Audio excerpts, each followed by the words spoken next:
louvar ao nosso Senhor. Sei que vivemos dias de muitas batalhas em nossa caminhada de fé. Nessas batalhas enfrentamos muitas dúvidas e essa é a função do diabo, nos roubar e tentar nos destruir, colocando dúvidas da existência e da soberania de Deus. O que fazer, já que desejamos viver para Deus, mas ao mesmo tempo somos pressionados pelo medo, ainda que saibamos que em Cristo somos vitoriosos? É preciso entender e crer que eu sou quem a palavra diz. Quando permitimos que o Espírito Santo implante a palavra que dá vida em nosso íntimo, isso nos leva à plena convicção de que pertencemos a Deus. A Bíblia nos diz que todos quanto receberam Cristo Jesus, este deu-lhes o poder de serem filhos de Deus, e que recebemos do Espírito, que nos adota como filhos, por intermédio do qual podemos chamá-lo Abba Pai.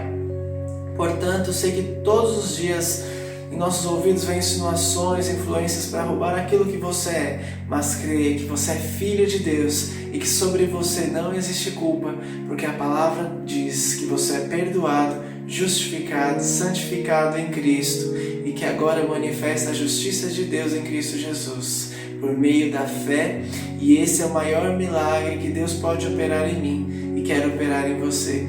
Vamos cantar?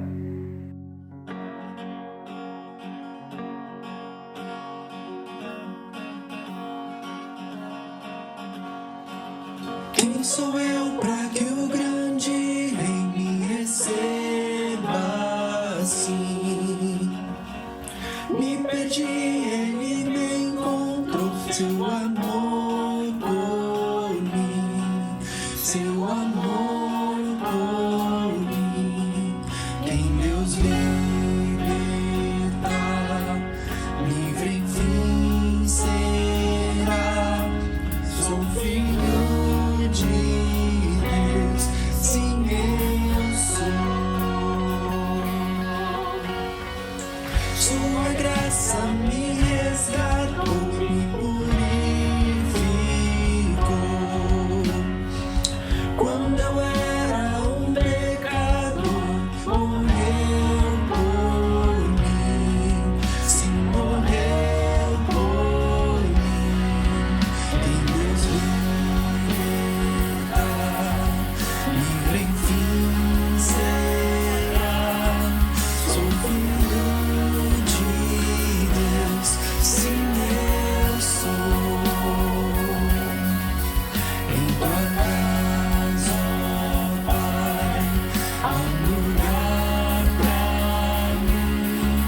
Sou filho de Deus, sim eu sou.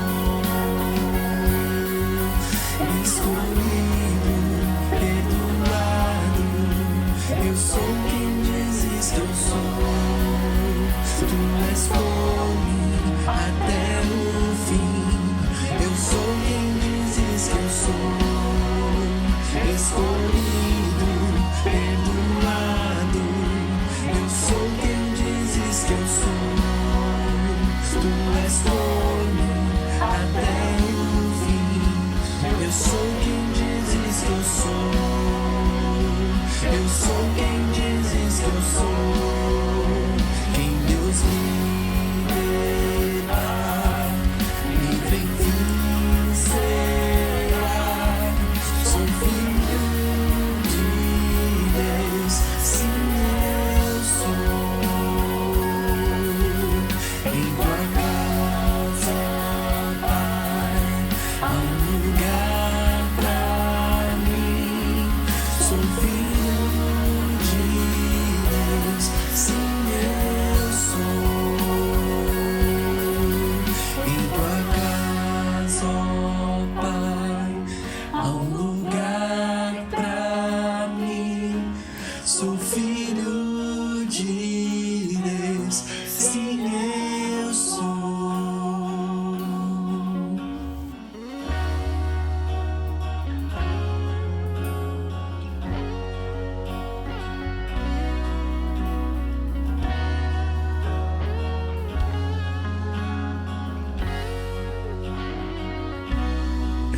Escolhido, perdoado, eu sou quem dizes que eu sou. Tu és por mim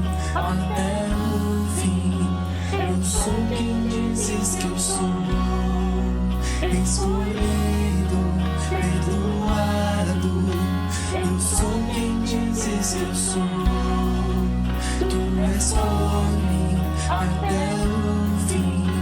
Eu sou quem dizes que eu sou, escolhido, perdoado. Eu sou quem dizes que eu sou. Tu és por mim até o fim. Eu sou quem dizes que eu sou, escolhido, perdoado. Eu sou quem dizes que eu sou. Tu és por mim até o fim. Eu sou quem dizes que eu sou. Eu sou quem dizes que eu sou. Eu sou quem dizes que eu sou. Quem Deus libertar, livre enfim será. Sou filho de Deus, sim eu sou. Em tua casa, Pai, há um lugar pra mim. Sou filho de Deus, sim eu sou.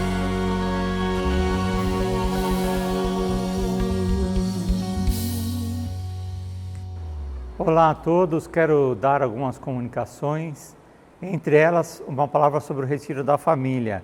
Nós tínhamos tudo programado para este ano, recebemos algumas inscrições, mas precisamos transferir para o próximo ano.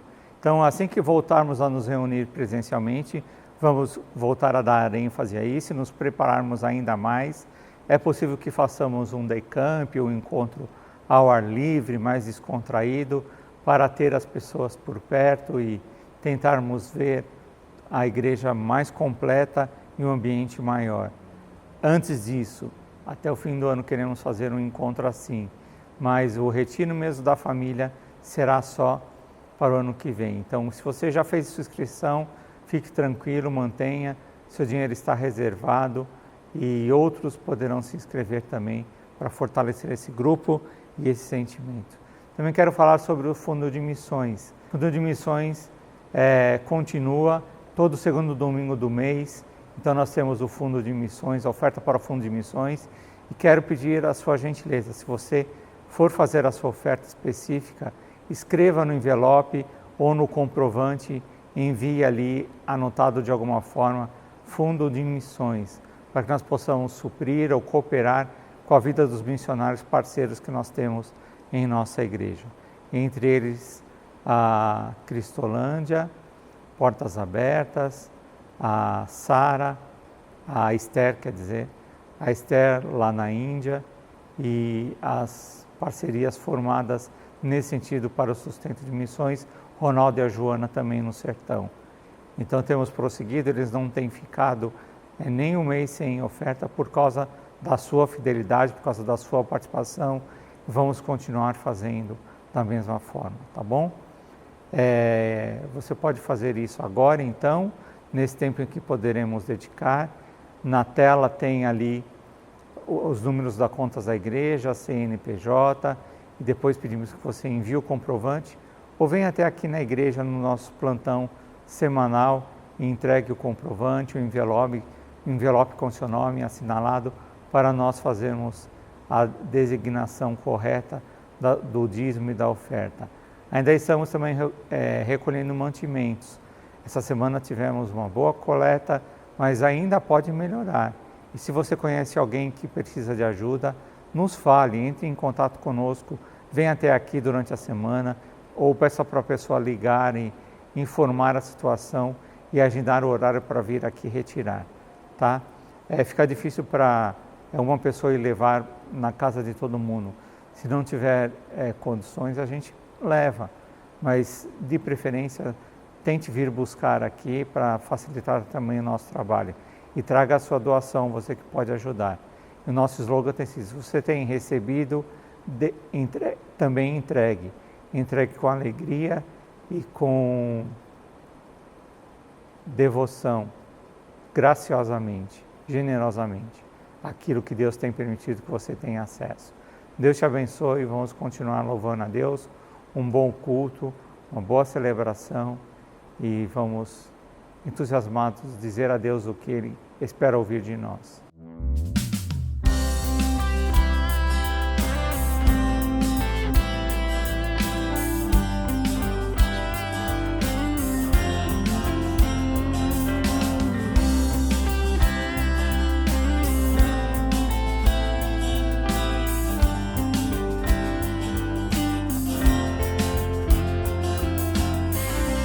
Achei o amor que não me deixa só. Achei a alegria que é maior. Achei descanso pra meu coração. Achei alívio e libertação.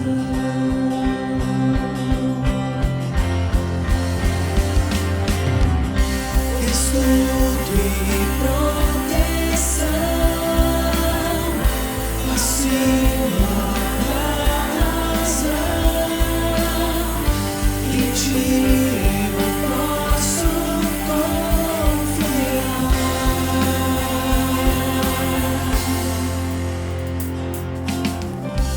És liberdade pra recomeçar, és esperança pra continuar, és meu abrigo quando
Boa noite, igreja, graça e paz.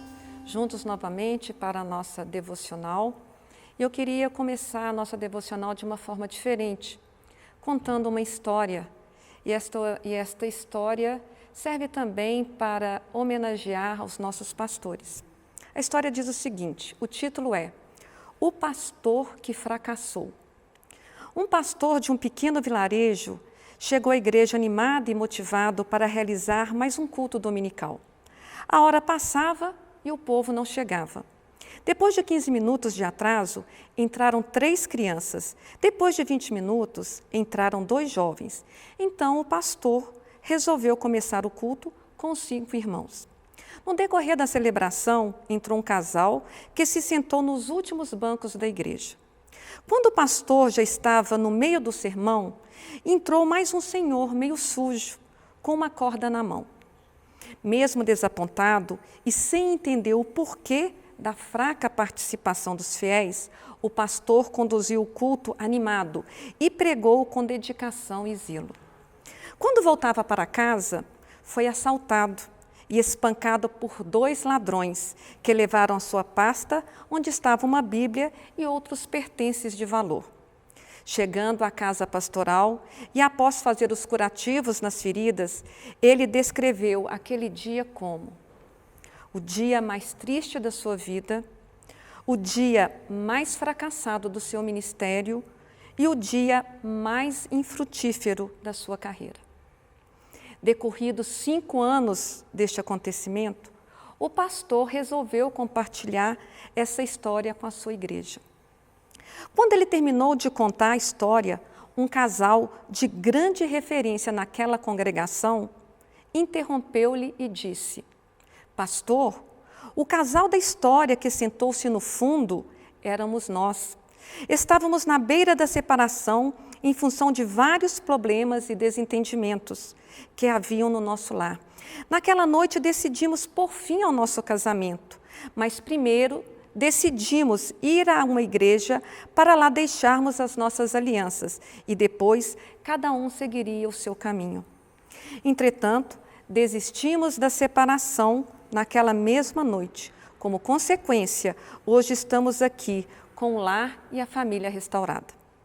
Entretanto, enquanto o casal falava, um dos empresários mais bem-sucedidos que ajudava no sustento daquela igreja acenava, pedindo uma oportunidade para falar. E ele disse: Pastor, eu sou aquele senhor que entrou meio sujo e com uma corda na mão. Eu estava à beira da falência, estava perdido e envolvido nas drogas. Minha esposa e meus filhos tinham ido embora de casa por conta das minhas agressões. Naquela noite tentei suicidar-me, só que a corda arrebentou. Então, decidi comprar outra. Quando me pus a caminho para comprar outra corda, vi a igreja aberta. Decidi entrar, mesmo sujo e com a corda na mão. Naquela noite, a sua pregação perfurou o meu coração e saí dali com ânimo para viver. Hoje estou livre das drogas, minha família voltou para casa e me tornei o maior empresário deste vilarejo. Lá na porta da entrada do templo, o diácono gritou: Pastor, pastor, eu fui um daqueles ladrões que lhe assaltou. O outro morreu naquela mesma noite, quando realizávamos um segundo assalto. Naquela pasta havia uma Bíblia. Eu passei a lê-la sempre que acordava pela manhã. Depois de tanto ler, resolvi entrar para esta igreja. O pastor ficou em choque e começou a chorar junto com os fiéis. Afinal, aquela noite que ele considerava como uma noite de fracasso, foi uma noite muito produtiva. E desta história podemos extrair algumas lições. A primeira delas: exerça o seu chamado, o seu ministério, com dedicação e zelo, independentemente do número de participantes. Segunda lição: dê o seu melhor todos os dias, pois a cada dia você é um instrumento para a vida de alguém. 3. Nos dias mais ruins da sua vida, você ainda pode ser bênção na vida de alguém.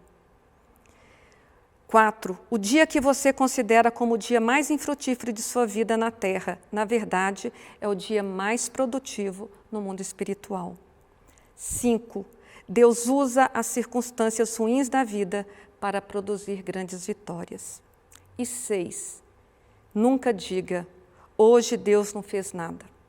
Só pelo fato de seus olhos não verem nada. E na palavra, não se esqueça o que a Bíblia diz em Colossenses 3:23. E tudo quando fizerdes, fazei-o de todo o coração, como para o Senhor e não para os homens. Vamos orar. Querido Deus, amado Pai, muito obrigado. Obrigado porque até aqui o Senhor tem cuidado, o Senhor tem sustentado o teu povo, o Senhor tem sustentado os pastores da nossa igreja. Queremos agradecer, Pai, com o coração quebrantado. Dê aos nossos pastores a sabedoria, a excelência, o temor e o tremor diante da Tua palavra. Que eles possam, de fato, ser instrumentos aqui na terra, instrumentos das Suas mãos. Pai, eu peço também neste momento por todos os que oram comigo. Eu peço por saúde, eu peço por paz, eu peço por alegria no coração. Enxugue, Pai, as lágrimas de homens e mulheres que passam por momentos difíceis, seja por falta de trabalho, seja por conta de doença, seja por conta de desentendimentos familiares e conjugal. Eu coloco também as nossas crianças no Teu altar. Cuide de cada uma delas, Pai. Cuide dos nossos pequeninos, dando a eles, Pai, alegria, dando a eles também, Pai, dentro da idade de cada um, o entendimento necessário. E às vezes é tão difícil para eles entender o que está se passando. Mas obrigada, Pai. Obrigada por cada vida desses pequeninos que alegram o nosso coração, que alegram a nossa igreja e tanta saudade temos por eles, Pai. Pai, fique com cada um, que eles possam crescer, Senhor Jesus, em graça, em sabedoria, em estatura, que os papais de cada um possam também, Pai, ter a sensibilidade no coração para saber lidar com toda essa situação e trazer, Pai, o Teu nome para junto das suas famílias, o Teu nome, Pai, para junto dos seus familiares, o Seu nome como algo que venha a fortalecer, como algo que venha a trazer quebrantamento no coração, que venha a trazer o sustento espiritual para a vida de cada um. Que não desistamos, Pai, esposa de maridos, maridos de esposas, casais de sua família. Que o Senhor possa vir com a Tua mão de cura, com a Tua mão de provisão, secando lágrimas, tirando tristeza, colocando alegria. O Senhor conhece a necessidade do Teu povo, o Senhor conhece a necessidade de cada um. Eu peço de uma maneira especial pela nossa igreja, pelos membros da Igreja Evangélica Batista em Ferreira. O Senhor conhece cada um, o Senhor sabe do pedido de cada um dos Seus servos, Pai.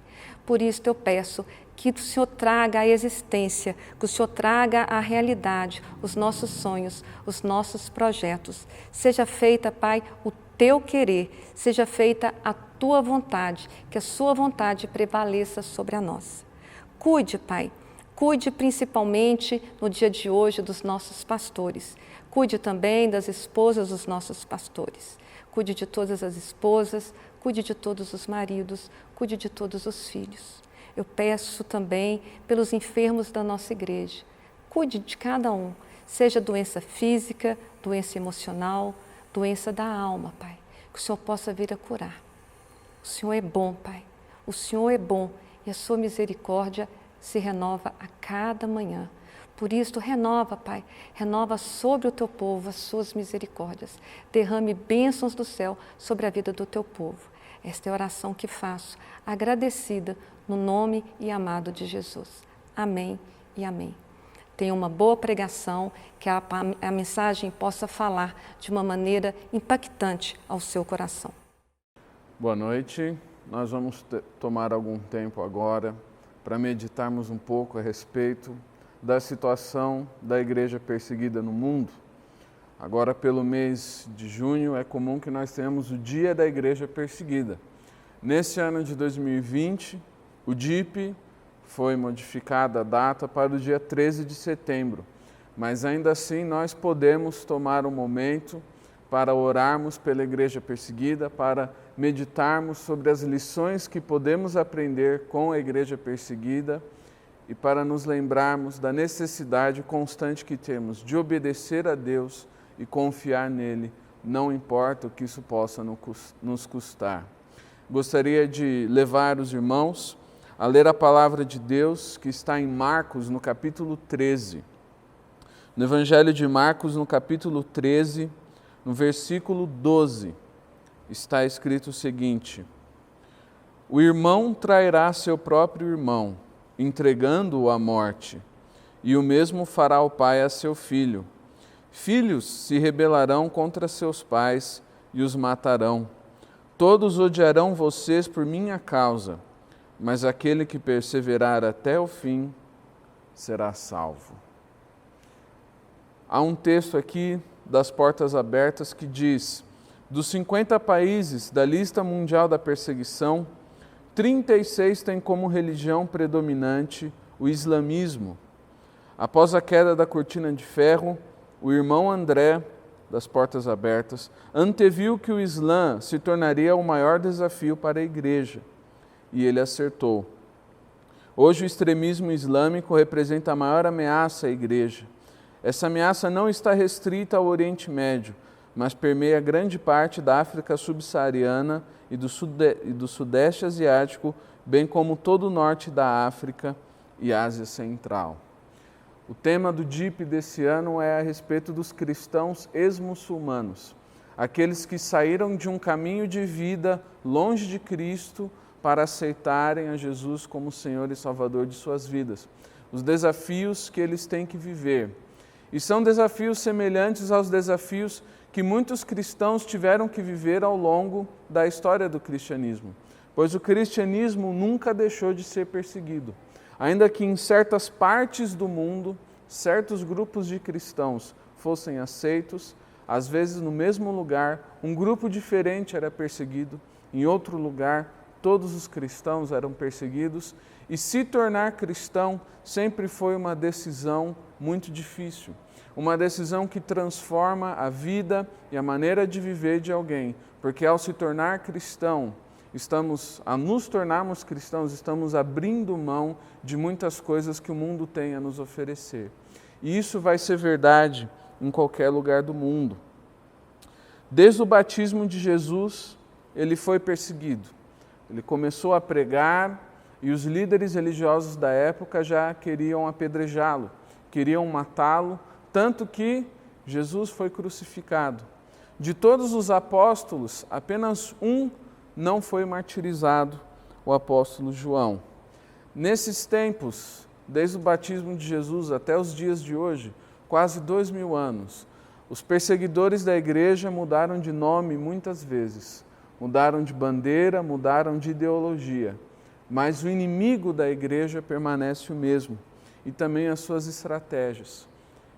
Uma das principais perguntas que devemos fazer ao falarmos sobre perseguição religiosa é: por que existe perseguição religiosa? E o motivo é simplesmente a negação do Filho de Deus. Em 1 João, capítulo 2, versículos 22 e 23, nós lemos: quem é o mentiroso, senão aquele que nega que Jesus é o Cristo? Este é o anticristo, aquele que nega o Pai e o Filho. Todo que nega o Filho também não tem o Pai. Quem confessa publicamente o Filho tem também o Pai. Negar o Filho de Deus, negar Jesus como Senhor, é se tornar um anticristo, é se tornar naturalmente um perseguidor da igreja. Atos 4, 11 e 12 diz o seguinte: este Jesus é a pedra que vocês construtores rejeitaram e que se tornou a pedra angular. Não há salvação em nenhum outro, pois debaixo do céu não há nenhum outro nome dado aos homens pelo qual devamos ser salvos. O problema da perseguição começa na negação de Cristo. Começa com o fato de que a pedra angular, que é Cristo, foi rejeitada. Quando Cristo é rejeitado, isso gera a guerra, isso gera a perseguição, isso gera o derramamento de sangue que Jesus profetiza em Marcos 13, em Mateus 24, nesses textos nos quais Jesus fala do que vai acontecer perto do fim. muita perseguição e muito sofrimento por causa do nome de Jesus. E Jesus diz: todos odiarão vocês por minha causa. Todos, não apenas um pequeno grupo de pessoas lá longe do outro lado do mundo, no norte da África, no Oriente Médio, mas todos, porque esse mundo tem um funcionamento que é contrário à vontade de Deus, que é contrário ao Evangelho de Cristo. E se nós formos contrários ao funcionamento do mundo, se nós seguirmos a Jesus, então seremos odiados pelo mundo também. O exemplo dos nossos irmãos e irmãs em Cristo, que estão passando por perseguições, é muito valioso para que nós também tenhamos a certeza de que nós precisamos perseverar até o fim para sermos salvos. De que nós, como eles, podemos passar por tempos em que estamos proibidos de nos congregar como igreja, mas que Deus é o mesmo. O poder da palavra ainda é verdadeiro. A palavra ainda transforma, a oração ainda cura os doentes. Deus é o mesmo Deus e a igreja não morre. As portas do inferno não prevalecem contra a igreja, seja pela perseguição, seja pela doença, seja pelo que for. Se a igreja é de Jesus Cristo, ela é sempre viva, pois Deus é Deus de vivos. Ambos esses textos que lemos, 1 João e de Atos, falam sobre os judeus, porque na época em que a Bíblia foi escrita, o islamismo ainda não existia. É uma religião mais recente. E se você considera a Bíblia como um mero registro histórico, como uma mera relíquia de uma época que se passou, então você pode considerar que a Bíblia não fala nada sobre o islamismo. Mas eu acredito que a Bíblia é a palavra de Deus. E a palavra de Deus, ela não está presa às amarras do tempo e do espaço.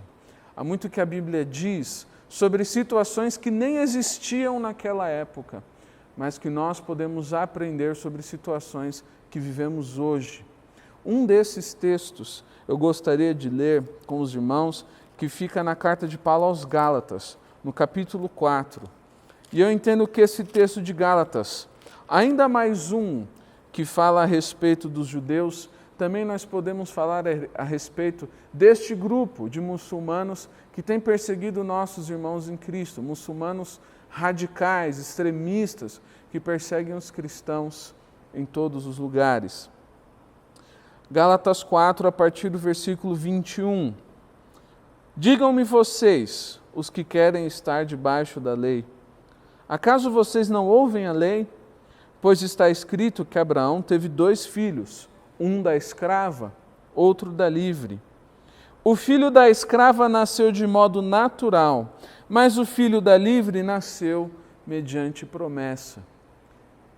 Uma das maneiras pelas quais o cristianismo é diferente de outras religiões é porque ninguém nasce cristão. Você se converte, os filhos de Deus são feitos de acordo com a promessa, não de acordo com a carne, não de acordo com o mundo natural. Se nós entendemos isso, veremos que é uma incompatibilidade entre religiões que não passam de tradições, que se passa de pai para filho e para o neto e vai indo de geração em geração.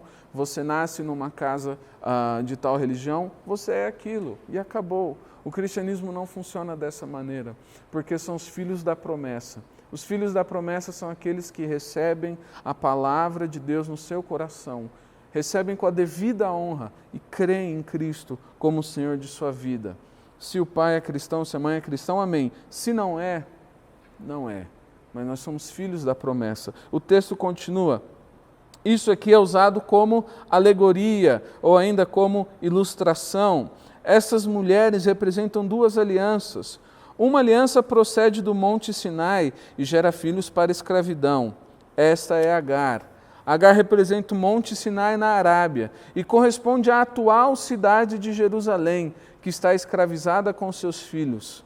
Mas a Jerusalém do alto é livre e é a nossa mãe, pois está escrito: regozije-se, ó estéril, você que nunca teve um filho, grite de alegria, você que nunca esteve em trabalho de parto, porque mais são os filhos da mulher abandonada do que os daquela que tem marido.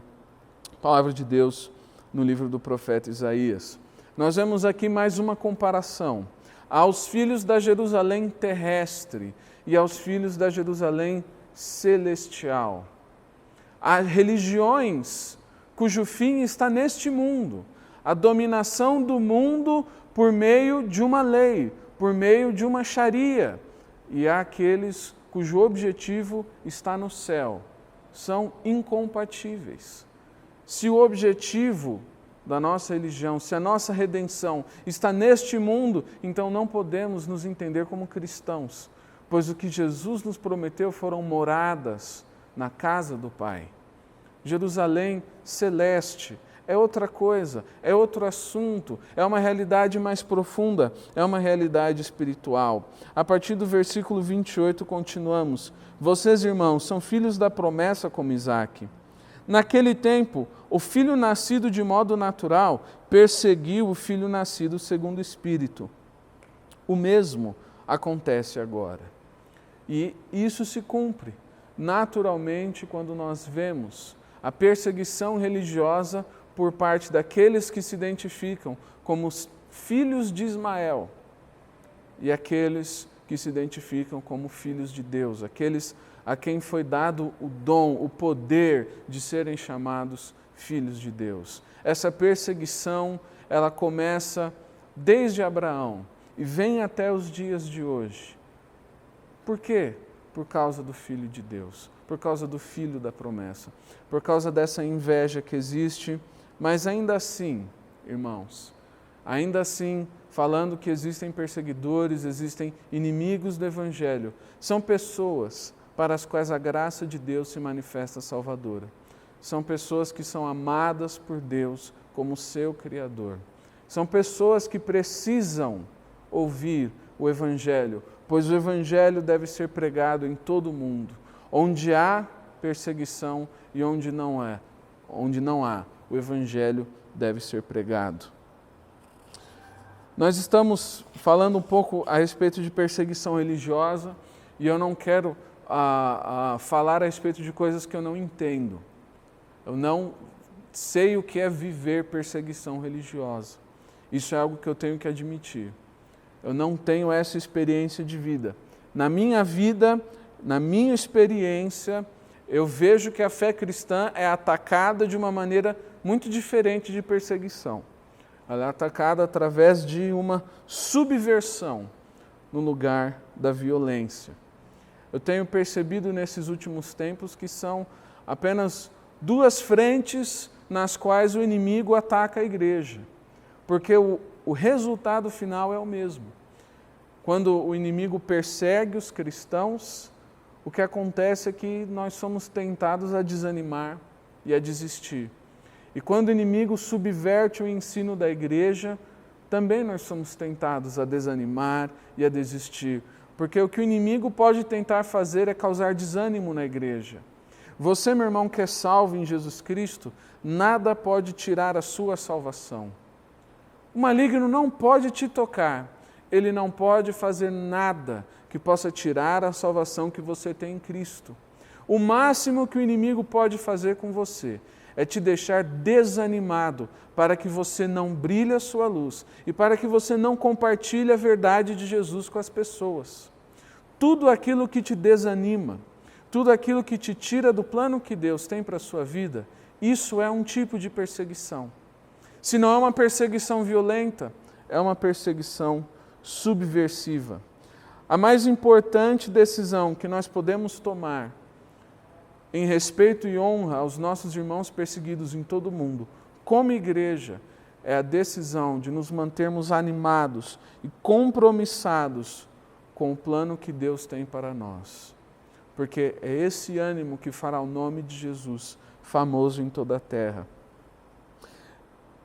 Na segunda carta de Paulo a Timóteo, no capítulo 3, segunda parte do versículo 11 até o versículo 13, está escrito o seguinte: quanta perseguição suportei, mas de todas as coisas o Senhor me livrou. De fato, todos os que desejam viver piedosamente em Cristo Jesus serão perseguidos. Contudo, os perversos e impostores irão de mal a pior, enganando e sendo enganados. É uma coisa só, irmãos: a perseguição e o engano, os violentos e os impostores, aqueles que matam os cristãos e aqueles que se infiltram na igreja para desencaminharem os filhos de Deus, são as mesmas pessoas e é o mesmo princípio e tem o mesmo objetivo, que é desanimar os cristãos, que é fechar a boca da igreja, impedir a proclamação do Evangelho. Para ilustrar o meu ponto, eu gostaria de pensar junto com vocês e imaginar, porque é uma coisa que eu não posso saber pessoalmente, qual será o sentimento de um cristão nigeriano que ouve do seu pai as seguintes palavras: filho, se você for cristão, você não pode mais comer e dormir na minha casa. Há 2 semanas atrás, um dos nossos irmãos em Cristo havia se convertido. Ele era criado pelo irmão mais velho. O irmão mais velho muçulmano disse: se você continuar sendo cristão em vez de muçulmano, você não pode mais comer nem dormir em casa. Um dia aquele irmão cristão dormiu em casa e ele foi morto. Ele foi incendiado pelo próprio irmão por causa do nome de Cristo. O que acontece conosco, no nosso coração, quando ouvimos essa história? Nós somos tentados a nos desanimar e pensarmos: será que vale a pena? Será que não é difícil demais seguirmos a Jesus? E eu tenho visto que há coisas na nossa sociedade na qual os cristãos geralmente não são queimados por causa da sua fé em Jesus, mas há coisas que produzem o mesmo efeito. A nossa hipocrisia, os nossos vícios, maus hábitos, enroscos, muitos discursos que ouvimos e às vezes até mesmo falamos, nos levam à mesma conclusão. Será que não é muito difícil seguir a Jesus? Será que realmente vale a pena obedecer à palavra de Deus? Pois o nosso inimigo, ele não mudou. A estratégia dele continua a mesma. E nós devemos responder como também os apóstolos, os santos apóstolos de Jesus Cristo responderam, sendo fiéis até a morte, porque aquele que perseverar até o fim será salvo. A nossa fé tem sido atacada de muitos lados, de muitas maneiras. E o objetivo é sempre o mesmo: fazer com que os cristãos salvos desanimem. Não desanime. Não desista de seguir a Jesus por causa das coisas que acontecem ao seu redor. É verdade, nós não somos perseguidos, mas muitas vezes nos escondemos. Muitas vezes estamos desanimados e não estamos vivendo a vida que Deus tem para nós. Vivemos uma vida de mediocridade espiritual, indo para a igreja e ouvindo música gospel. Mas a perseguição dentro do nosso coração acaba sendo a mesma. A Bíblia descreve esses 2 métodos que o nosso inimigo tem usado para atacar a nossa fé: a perseguição violenta e a perseguição subversiva.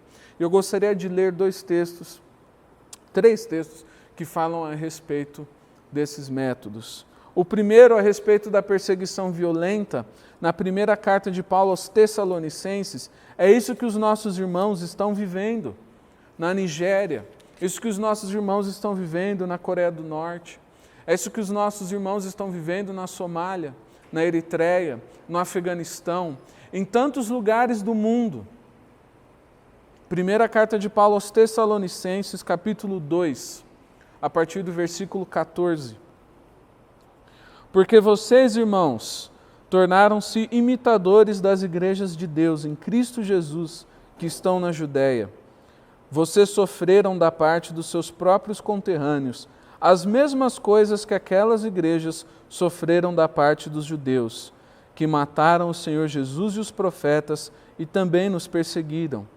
Eles desagradam a Deus e são hostis a todos, esforçando-se para nos impedir que falemos aos gentios e estes sejam salvos. Desta forma, continuam acumulando seus pecados. Sobre eles, finalmente, veio a ira.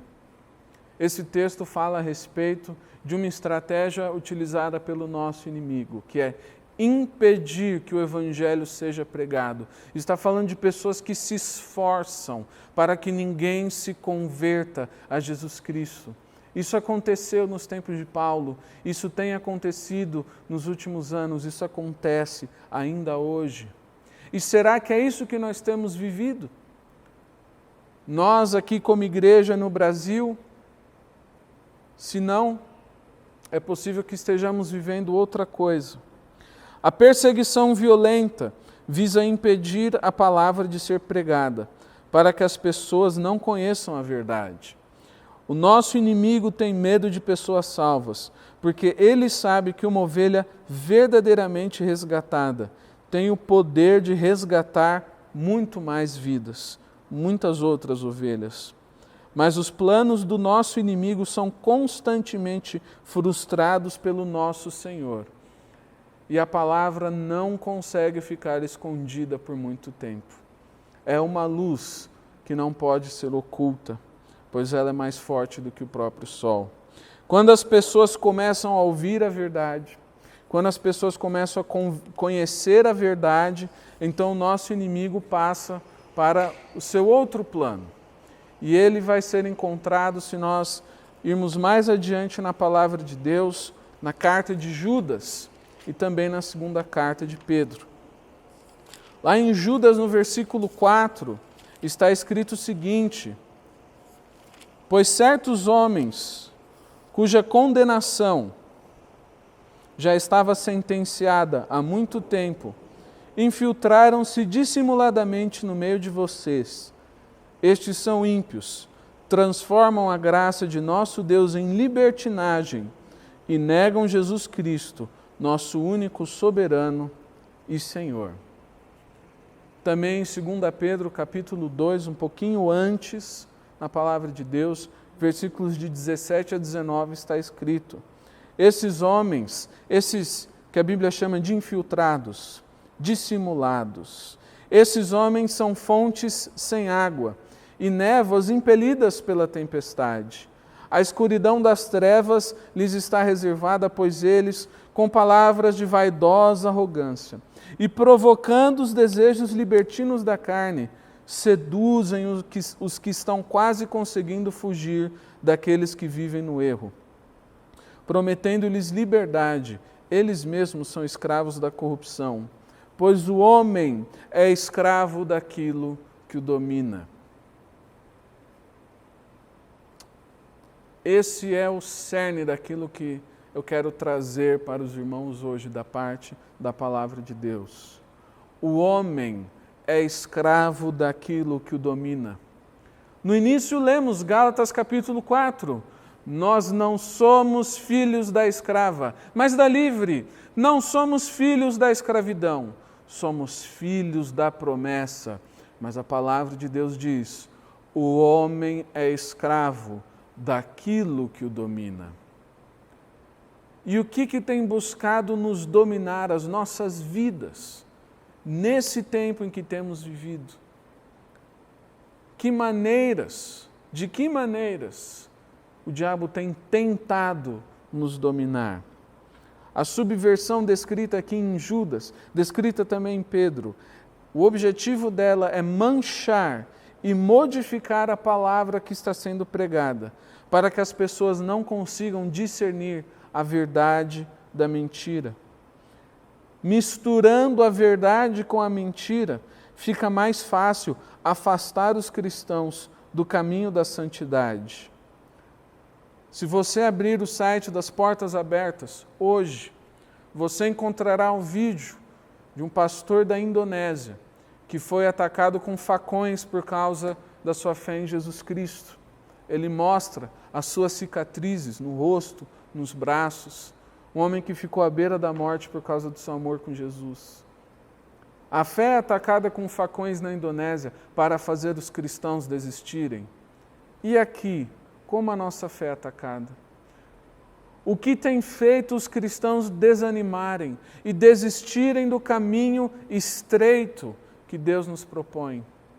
Os vícios que nos dominam, pois o homem é escravo daquilo que os domina.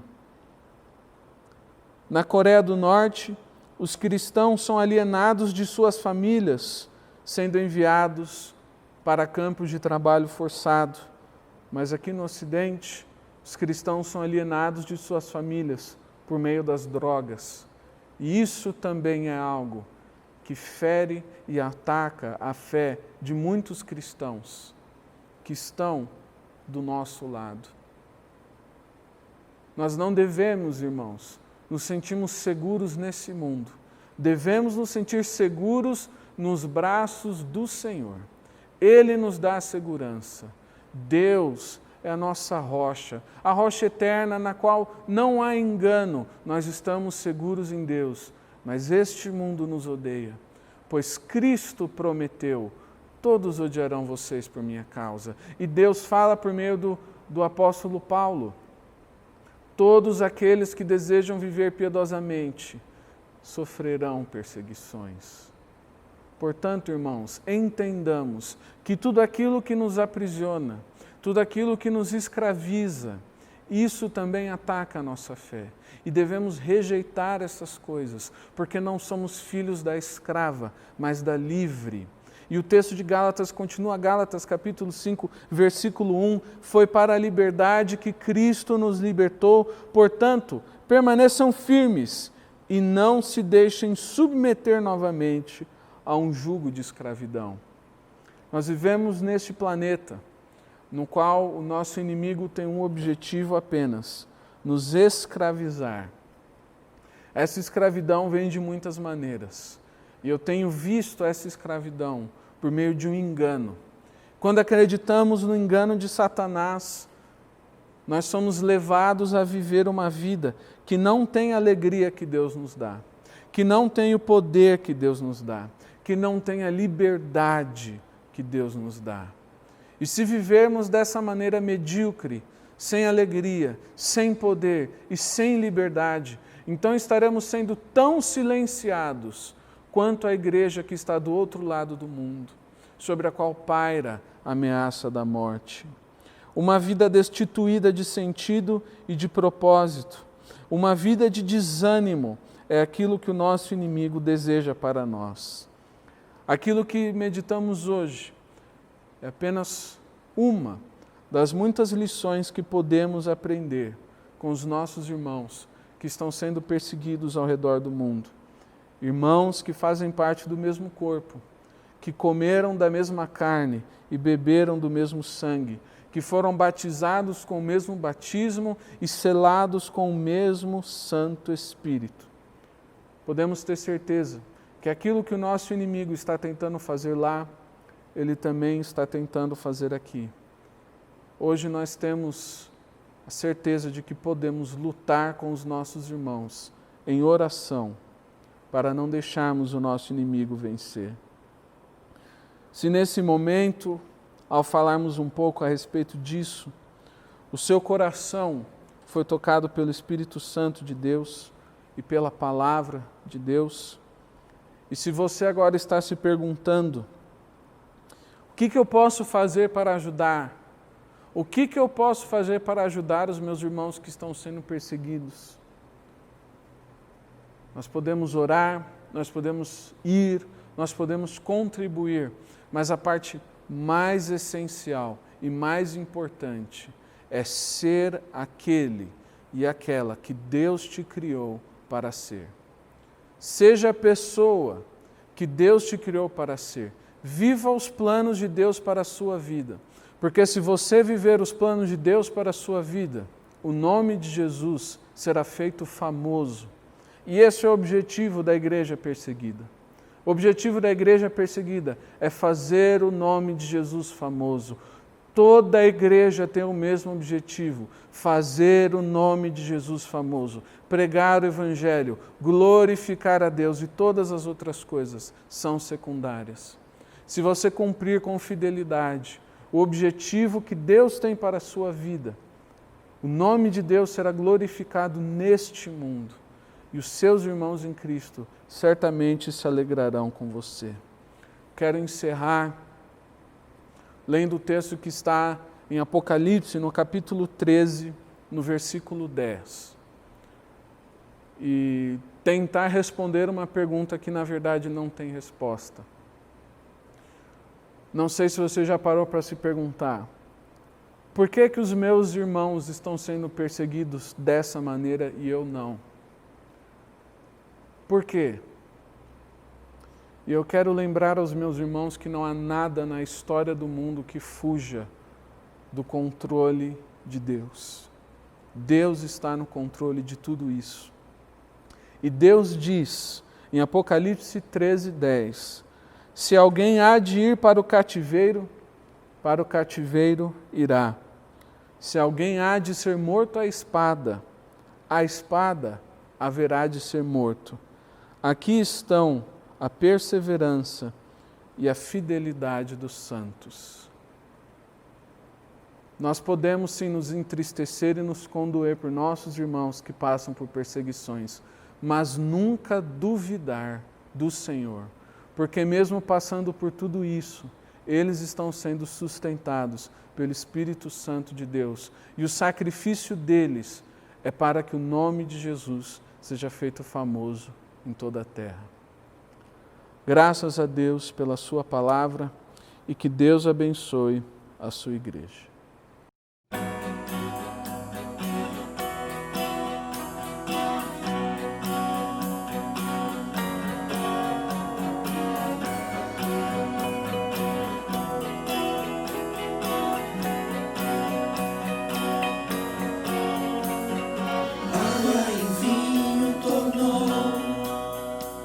Os olhos dos cegos abriu, não há outro igual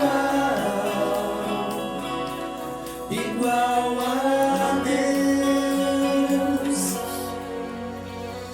Dentro da noite brilhou, das cinzas nos fez ressurgir, não há outro igual.